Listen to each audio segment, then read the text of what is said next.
Welcome back to Benny's Custom Works. Today we've got an all new project. This is my 1987 Mazda Porter cab. It's a true Kei truck. I actually brought this one in from Japan myself. So let's have a little bit of a walk around. This is actually one of the last Porter cabs that were built. This body style actually started in the late 60s, I believe around 1968. The cab design is still very similar to the original ones. The original sort of styling, they had slightly different headlight surrounds and the front panel was a little bit different, and a lot of the guys sort of refer to that as a doe eye. I'm actually trying to get those headlight surrounds because I think they look a little bit cooler. Yeah, as I mentioned, this is an 87, so they've actually changed the truck layout. The Kei Truck rules actually changed a few times over the life of the Porter cab. So engine capacity rules changed twice during the build cycle of this vehicle. This is the last upgrade, I guess, before they actually stopped making the Kei Truck. So this is the last Kei Truck Mazda actually built. After this, they actually rebranded the Suzuki Carry or Acti. And then basically, I believe they called that a Scrum or something. But yeah, they sort of got out of the Kei Truck scene or Kei cars in general and started rebranding other manufacturers' vehicles. Interesting story with the running gear in this. This engine isn't actually made by Mazda. It's actually made by Mitsubishi. It's the Vulcan 2 engine. Sort of when they went from the 360cc to 550cc engine change, that was when Mazda stopped producing their own engine and insourced another engine.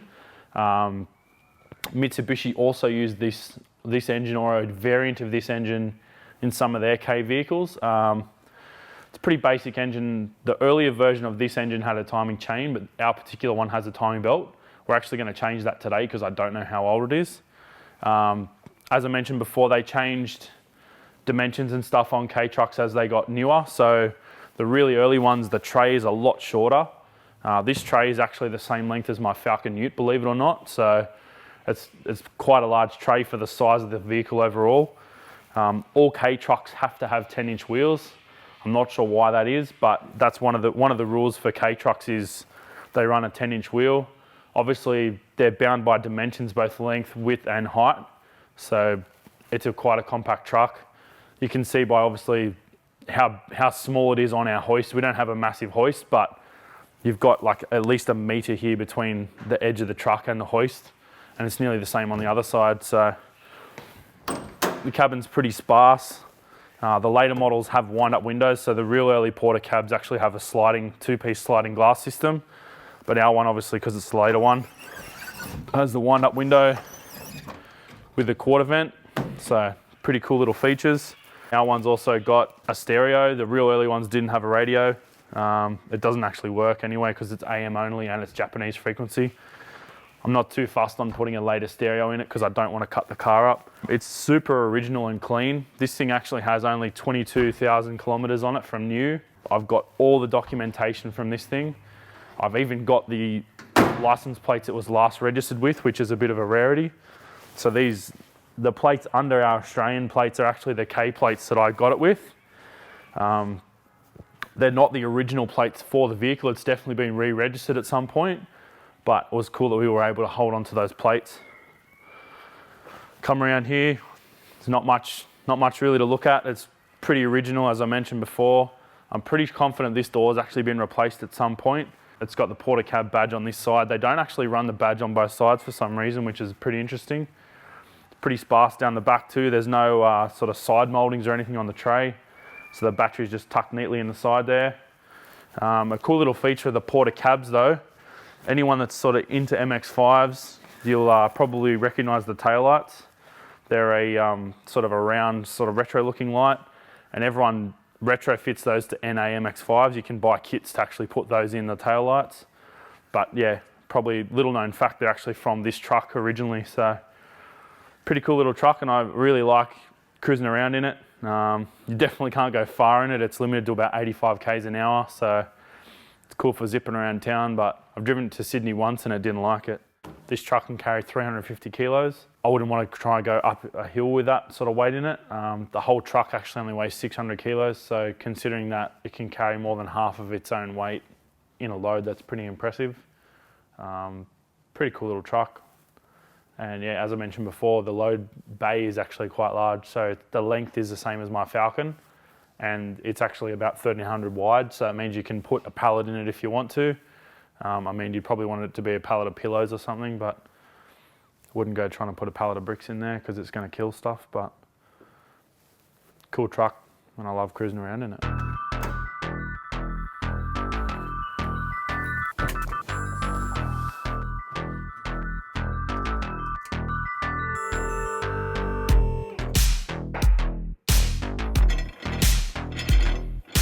So it doesn't go off the hoist.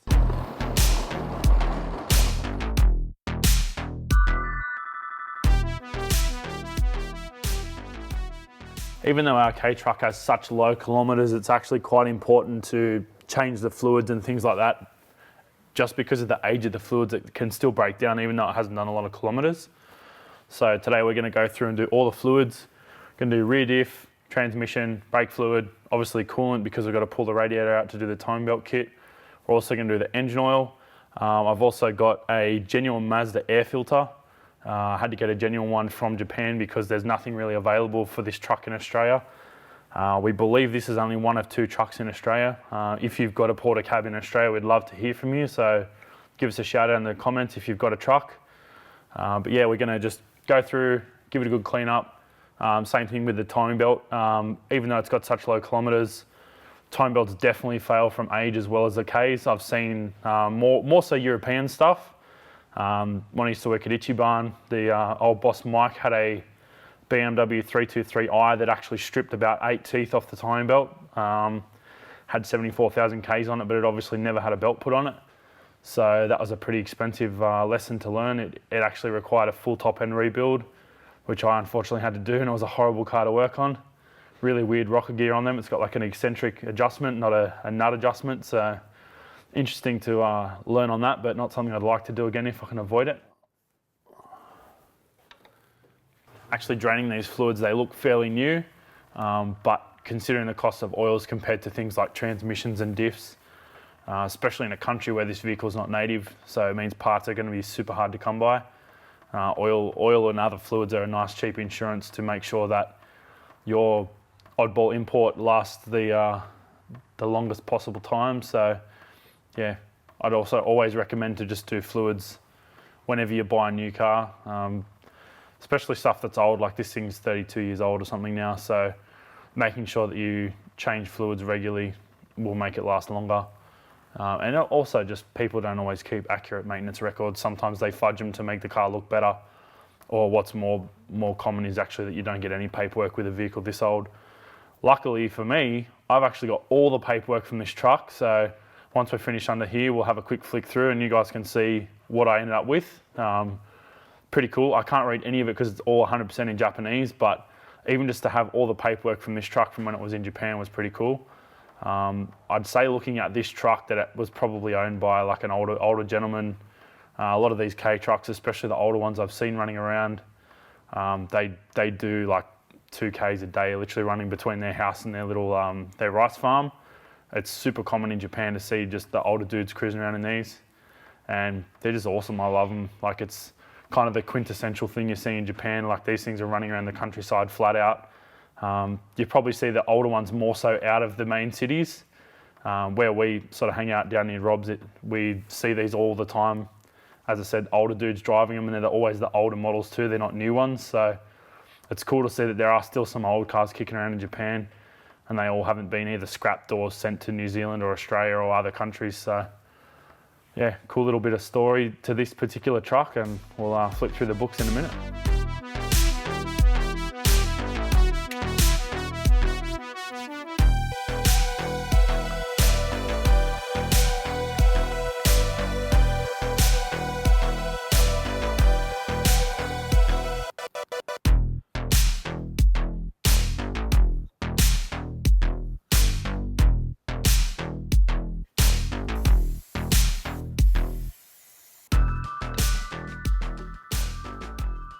I know I've mentioned it a couple of times before, but some of you guys probably haven't seen all of our videos. When you're doing any driveline oils, I highly recommend to actually remove the filler plug before you remove the drain. The main reason for that is if you can't actually get the filler plug out but you get the drain out, you're going to empty your driveline item, either your diff or your transmission, of all the oil, and obviously it's going to be a lot harder to put the oil in if your filler plug's seized. So although old oil is not ideal, old oil is better than no oil, so I would definitely recommend to remove your filler plug before you remove your drain, because then it could save you a lot of headaches down the road.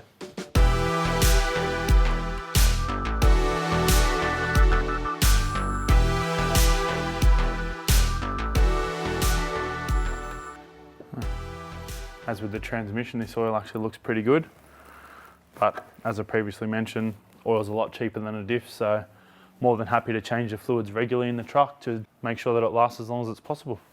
Anyone with a Japanese import may have noticed before when they've looked on the underside of their car this yellow paint pen. To my knowledge, as I've been told, when they have their 2-yearly rego inspection or like road inspection, like MOT, or depending on what country you're in, heaps of people call it different things, but when they do the vehicle inspection, part of it is actually check all the sort of fasteners under the vehicle. I can just see now a lot of the suspension's also got the yellow pen marks. That's basically a sign to show that it's been checked. Interestingly, our drain plug's actually got 2 different colours of yellow, so it's obviously been done quite a few times. But yeah, cool little bit of information, not so much a tech tip this one, but handy little tidbit that the yellow paint pen's not actually from when the vehicle was manufactured, it's subsequent road inspections. We actually noticed the same thing on the Cresta when we first pulled it apart. Obviously that car, there's not much left of the original suspension in it, but some of the front suspension parts still remain, and they still to this day have that same yellow pen on them.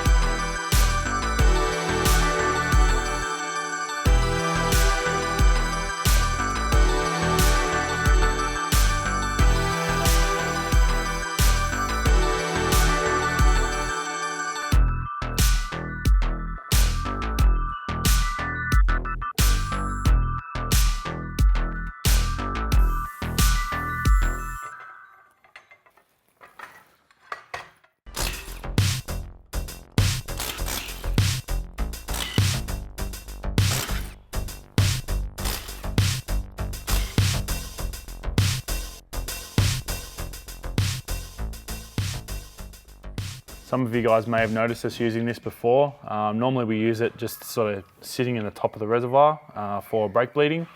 It's actually designed to continually top the reservoir up, but today we're just going to actually use it to fill the brake reservoir. Because this is a cab over format, a lot of the stuff's actually under the dash rather than in an engine bay, because it doesn't actually have an engine bay. So we've got the brake master cylinder reservoir is actually tucked up in the dash, so we can't get a conventional brake fluid bottle in there, but this has got a nice little spout on it, and it's also got a really convenient tap. So we can actually put it in there, then just turn the tap on to get the level right, and then pull it out.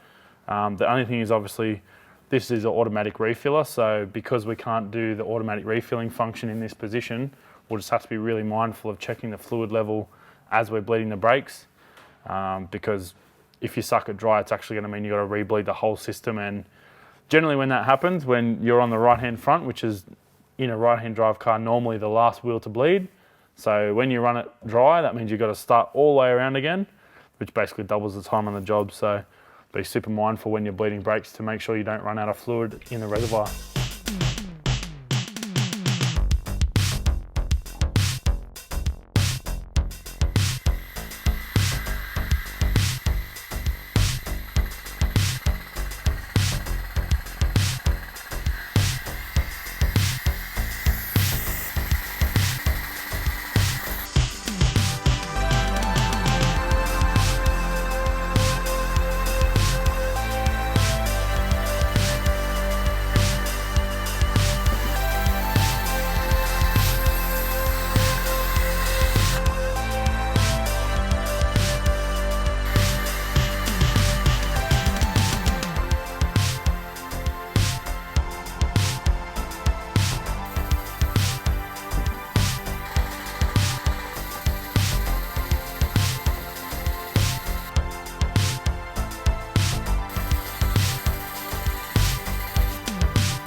Had a pretty successful morning so far. We've got all the fluids changed and we're about to start on the time belt. But before we do that, we're going to put the wheels back on, but not the standard steel wheels. We've actually got some new wheels that Mark at Barrel Brothers has built for us. So they're pretty awesome things. So I'll go and grab one and we'll put it on and we'll have a bit of a chat about it. These are our new rebuilt 10s. These are SSR Formula Mesh. These were a little bit of a mission. I actually had 6 of these wheels. I bought these in Japan myself. As usual, we bought something secondhand, kind of with pretty terrible iPhone photos. 2 of them were pretty badly damaged, and there was also 2 different stud patterns. So the Kei Truck is 4x100, which is actually quite uncommon for Kei Trucks anyway. So that's kind of added to the issues of finding wheels. 2 of our wheels were 4x100. Unfortunately, the other 4 were 4x101.6, which for any mini nerd, they already know that's the early mini sort of BMC, up to even like Moog's Mini had 4x101.6. 1.6 millimeters is not a lot, but anything that's an indifference on PCD, you need to actually change that. So Mark's actually drilled the faces and put seats in them for us in all 4. We actually end up doing all 4 of the mini wheels rather than trying to use 2 4x100s faces and 2 101.6 faces, mainly just for sort of similarity between all 4 wheels. The back wheels we've actually also widened, so the rears are now 10 by 6.5 -3, and the fronts are still the original 10 by 5s. They've obviously added a whole new lip. 10-inch wheels are pretty hard to get anything for, and this is actually the only lip they make for a 10-inch, which is about 2.25-inch lip. All the hardware's been replaced. They've painted the faces for us, even down to new valves, so done a cracker job. Mark actually did these in exchange for us fixing the van, so it was pretty cool of them to do that for us. And then we've gone the stretch tyre, mainly out of necessity actually. We're trying to still find a slightly different tyre to suit, but for now we've just got these 145 10s on them, which are actually like a commercial tyre. They're still bigger than the tyres that we were running on the steel wheels, which are a cross ply 10 by 5. It's some weird cross ply measurement which I don't even understand. But we're looking, I have got another set of 10-inch wheels that have got a 155/65/10 tyre on them. Unfortunately, that size seems to be obsolete, so we're still looking to try and find 4 of those, because they'll actually mean that we won't have as big a stretch on the back, but it also means that we don't have as tall a profile, so we have a slightly smaller rolling diameter.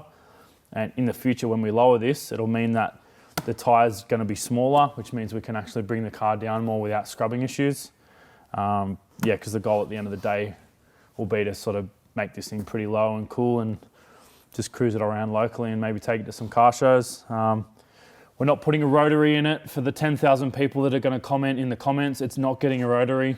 We're actually not going to change it mechanically at all. I'm more or less only really going to do stuff that we can easily reverse. Just because the truck's so clean and original, I don't really want to go chopping it up or putting a 4-link or anything in it, or cutting all the cab out to put a different motor in. I toyed with the idea of changing the motor to maybe actually like the engine that's in Mark's Carry, but at the end of the day, it's just a truck to cruise around town in. It's also on historic rego, which in Australia means you can't really modify it too much. We can get away with these wheels because they're actually an original period correct wheel. These wheels are actually made in about 1984, I think, looking at the dates. So they're actually slightly older than the truck. But yeah, most historic regos in Australia mean you can do period correct modifications that are bolt-on accessories. So things like sort of sun visors and wheels and other sort of minor stuff. Obviously any engine conversions or pretty much anything that requires an engineer's certificate of cutting of the body, you can't have on standard historic rego in Australia, but some states have a modified version of the same scheme. I'm not really interested in any of that sort of stuff with this particular model or this particular truck, so we're just going to keep it pretty basic with this one, but try and sort of give it a really cool look without chopping it up. Yeah. My little 10-inch wheels. Let's chuck them on. Oh, my knees, I'm so old.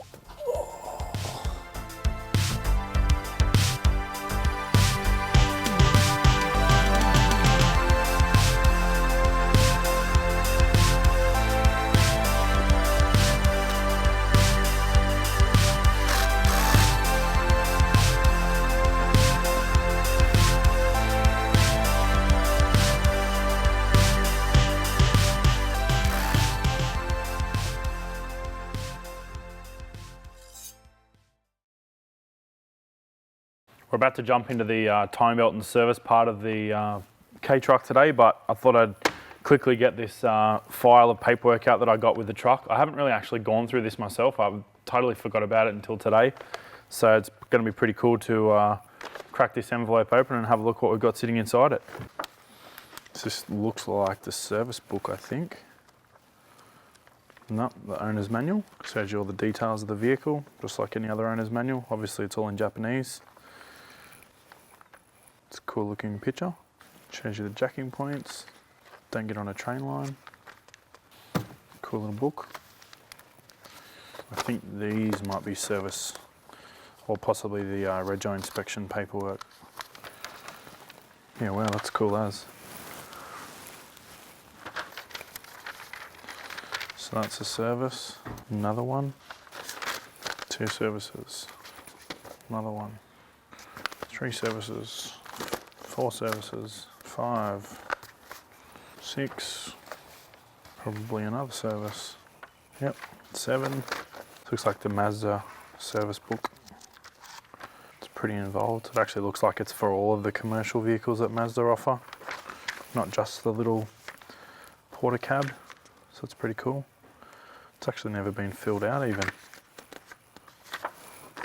I believe this is the sales certificate for when I bought it. So this was an inspection. I'm not sure exactly what for, but it was done 6 years ago. So that's the year of the Emperor, so the first year of the Emperor was in 1988. So this is Emperor Heisei.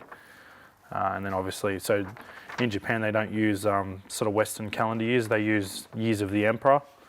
And yeah, so in 1988 was the first year of the Emperor. So obviously 25 years after 1988. So that's about 6 years ago that this document was done, and it actually shows 14,023 kilometers on the truck. Nothing really filled out on that. Oh, cool. This is actually the auction sheet from when the vehicle was sold at auction. So that's the USS lot number. That's pretty cool. And this is the auction sheet. So 19,400 kilometers on that when it went through the auctions. It's graded as an R, so it's had a repair at some point, but that may even just be the door that's been replaced, which I picked. It definitely hasn't had any structural repairs. It actually notes here that it's had Rust-Oleum truck bed coating applied to the tray, which it has. I didn't even realize I had that. And this is an envelope with nothing in it. So, cool little history of my truck. Now we'll jump back into doing the time belt kit and water pump. And we're also going to do spark plugs and air filter and a couple of other service items. So even though probably they don't need to be done, I'd rather do it now for peace of mind than driving it along and something goes wrong with it. So back to your regular programming.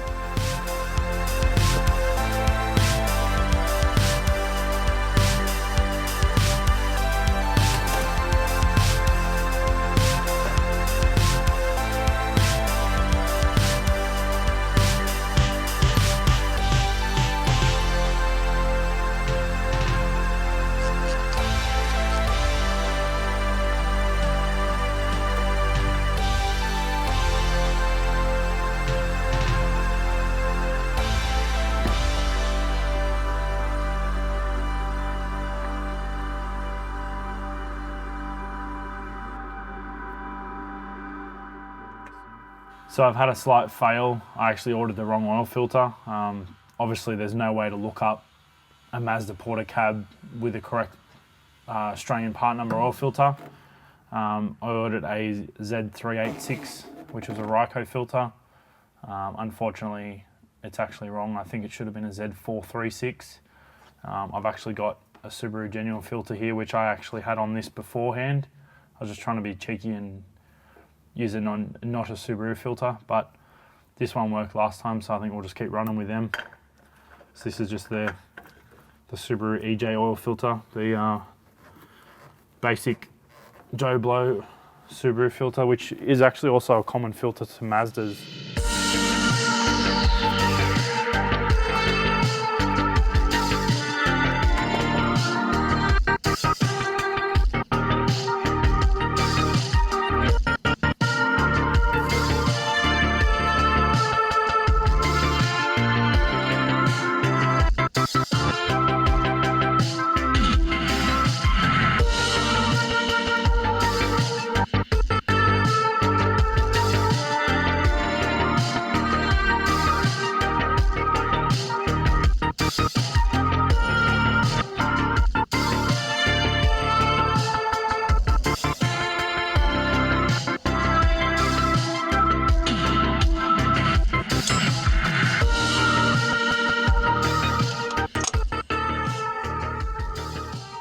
just removed our timing belt and tensioner pulley. Just sort of have a quick side-by-side comparison, the old versus the new. They look pretty similar, obviously. Timing belt, new timing belt, tensioner pulley, new tensioner pulley, all looks good. The only thing I've noticed which is a little bit strange, there's kind of this little weird indent on the old belt, whereas the new one's just got a fully rounded pulley, so I've got to make sure that that's actually going to mesh properly in our cam pulley before we go assembling it. This has got what looks like a Mazda part number on it, so I'd say it's probably the original belt, but we'll test this new one out and hopefully that's a good thing, because this one looks pretty thrashed. Like it's, I mean, hasn't done a lot of Ks, but you can definitely see that it's aged and it's starting to sort of break down a bit. So we'll put this one in the cam pulley and make sure it's sweet. If it's good, we'll put our new tensioner pulley and a new belt on, or if not, we may have to throw this belt back on for the interim until we get the correct belt from Japan, which won't be fun. Wish us luck. Yeah, it's all sweet. Happy days. There must have been some magical low noise timing belt stuff going on with that or something, but this one will go on good, so be happy days. Another Japanese made belt. This is a Bando belt, so unfortunately I couldn't get a genuine Mazda belt. They don't make one anymore, so quality aftermarket was the next best thing.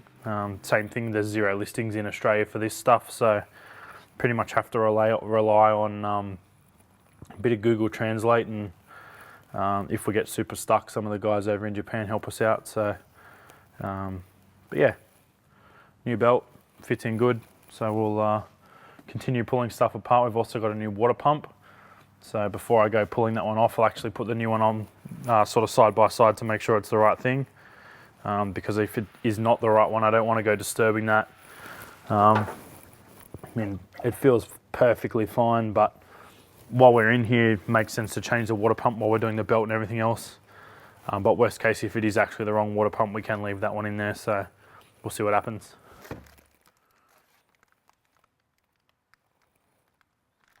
It's not even close to being the same. Oh. This could be a cappuccino water pump. Maybe I don't actually have a water pump for this. Oh well, plan B. We'll use the old one again.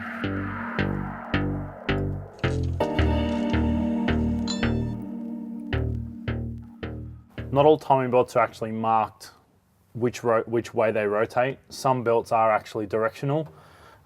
Pretty handy sort of tip.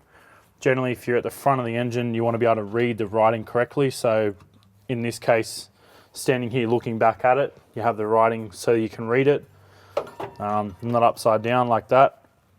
Looking at this belt, it doesn't look to be a directional belt, but it's still a good habit to just sort of put it on so it's readable. Then, you know, if there is any sort of doubt that that's generally the correct orientation.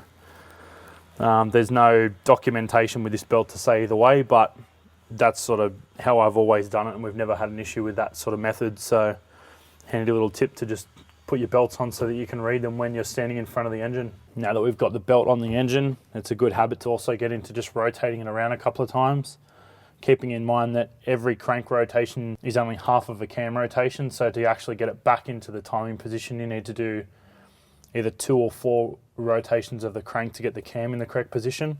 I like to do 4 just to give it a good wind over and check it all out. So just once you've spun it over, check your marks again. We're pretty happy with this. The Mitsubishi Mazda engine that this is has marks on both the cam and the crank. Not all engines do. So before you pull the belt off, it's a good idea just to mark it yourself so you're happy with where it's going back together.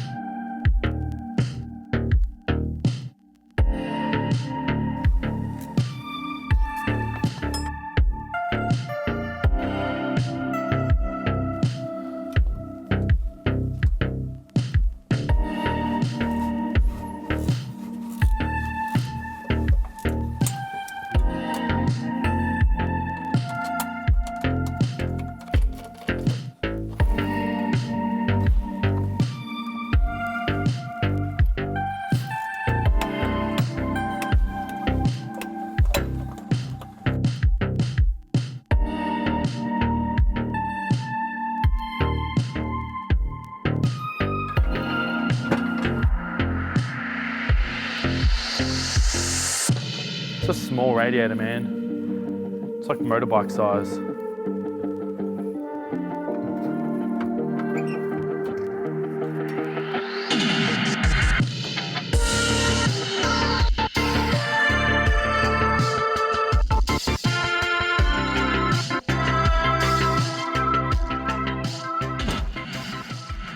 Just mixing up the last of my coolant here for the Kei Truck. I've just added 2 litres of concentrate coolant into a 6 litre bottle. I've put a little bit over 2 litres of water already in this, so I'm now putting the remainder to bring it to 6 litres total. That'll pretty much fill the cooling system in this. It's pretty small. Some climates you probably want to run coolant 50-50, so 1 part water to 1 part coolant. It's also a corrosion inhibitor, and it also has well, it is more resistant to freezing. So if you're in a really cold climate, obviously you want to run more coolant in your cooling system than if you're in a temperate or a hot climate. In Australia, we don't really have any issues, so I sort of run it sort of 1/3 sort of coolant setup.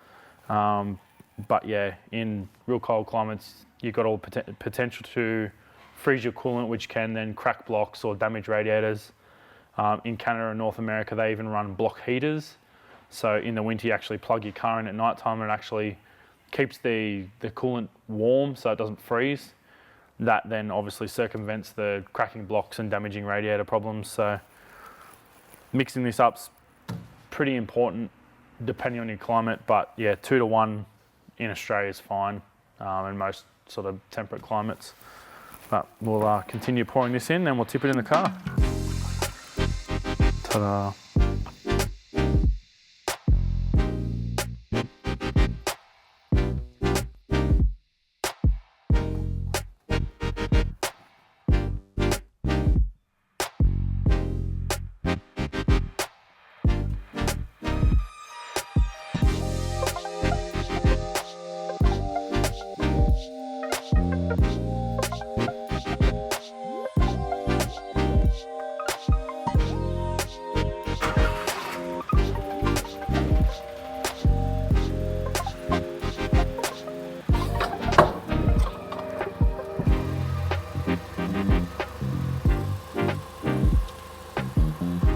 Sticks so well.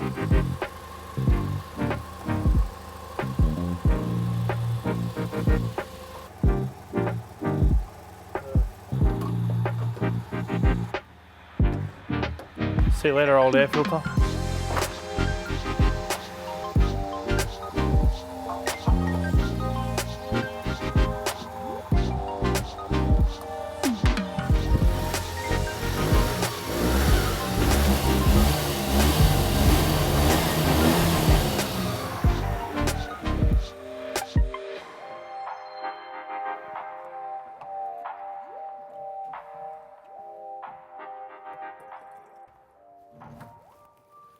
That's us done here in the engine compartment. It's time for us to put the seat base back in. But before we do, a quick little extra tip for the day.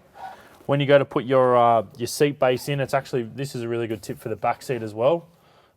Make sure you clip your buckles in because that gets them out of the way. Specifically, these sort of buckles can be really annoying trying to get them in and out, especially if you're putting the seat in by yourself. So just buckle them in. Holds them up out of the way for you. You don't have to sort of do anything weird. You don't need anyone else to help you either. Grab your seat base, bring it in.